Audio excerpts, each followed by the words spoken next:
घराजवळ थांबले आणि म्हणाले, ओम भिक्षाम देही, ओम भिक्षाम देही. आतून एक कर्मठ माणूस आला. त्याने धाडकन दार बंद केले. ज्ञानेश्वर पुढे निघाले. पुन्हा त्या कर्मठ माणसाने दार उघडले आणि म्हणाला, ए पोरा, इकडे इकडे. तू संन्यासाचाच मुलगा ना रे? भिक्षा हव्या का तुला? हे घे पीठ. म्हणून झोळीत मातीच टाकली. ज्ञानेश्वर मान खाली घालून पुढे निघाले.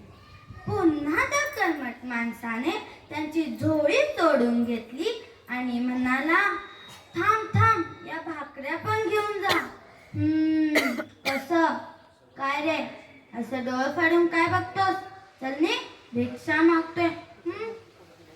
भाकरी समजून टाकलेल्या शेणाच्या गोऱ्या पाहून ज्ञानेश्वर खूप नाराज झाले. ते पुढे निघाले. आता संध्याकाळ झाली होती. इकडे मुक्ताईने विठ्ठलाच्या मूर्तीसमोर सांडवात लावली. ही मूर्ती म्हणजे त्यांच्या आईबाबांची आठवण. ती हात जोडून रामरक्षा म्हणू लागली. तोपर्यंत तिला चावू लागली की आपला ज्ञानोदादा आलाय, म्हणून तिने पटकन आपली रामरक्षा उरकली आणि आपल्या भावंडांना पानं वाढली. निवृत्ती आणि सोपान दोघे येऊन बसले. मुक्ता म्हणाली, अरे हे काय, दोघेच कसं काय? ज्ञानोदादा कुठे? त्याला भूक नसते तो म्हणतोय. सोपानाने उत्तर दिले, भूक नसायला काय झालं? थांब, मीच बोलावून आणते त्याला. असे म्हणून मुक्ता उठून खोपटात गेली. हे खोपट म्हणजे या ज्ञानोबा दादांची एकांत जागा. गवत रचलेल्या जागेत जेव्हा लहरी तेव्हा तो जाऊन बसायचा. अगं बाई, ज्ञानोदादा तिथं झोळी इथेच पडली. शी, या झोळीत तर माती आणि शेणाच्या गोऱ्या. कोणा निष्ठाने बरे असे केले असेल? म्हणून दादा रुसून बसलाय. ज्ञानोदादा, ताटी उघडणारे ज्ञानोदादा, ऐकलास का? चिंता क्रोध मागे सारा, ताटी उघडा ज्ञानेश्वरा. योगी पावन मनाचा, सारा पदार जनांचा.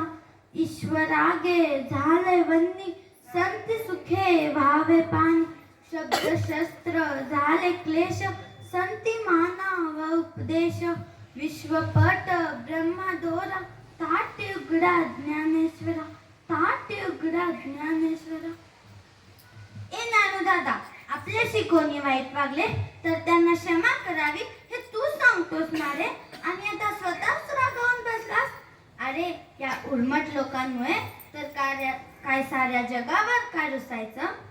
अरे, तुम्हा संत मंडळींवर तर खूप मोठी जबाबदारी आहे. तुम्ही उभ्या विश्वाला तारायला हवं हे मी सांगायला पाहिजे का रे ज्ञानोदादा? दमले रे मी, पाय दुखले रे माझे. तुला तुझ्या बहिणीची दया नाही काय? विसरणार रे तुला. क्षमा कर या लोकांना. तुझ्यावर जीवापाड प्रेम करणाऱ्या या दिनदुबळ्या माणसांसाठी दार उघड. अंधारात सास पडणाऱ्या या समाजासाठी दार उघड. ज्ञानाचे दिवे लावण्यासाठी दार उघड. तुझे सामर्थ्य दाखवण्यासाठी दार उघड. ताटी उघडा ज्ञानेश्वरा, ताटी उघडा. तुम्ही तरुणी विश्वतारा, ताटी उघडा ज्ञानेश्वरा. ताटी उघडा ज्ञानेश्वरा. विश्व कल्याणासाठी घालीत असलेले साध ऐकून ज्ञानेश्वर खडबडून जागे झाले. त्यांच्या आयुष्यातील पसरलेला निराशाचा काळोख मुक्ताईने दूर केला होता. मी पटकन जाऊन दार उघडले. दारात उभ्या असलेल्या छोट्या मुक्ताईला उचलून घेतले आणि म्हणाले, मुक्ता, तू आज माझी उद्धारकर्ती झाली आहेस. तू मला संतांच्या ठायी असलेल्या गुणांची आठवण करून दिली आहेस.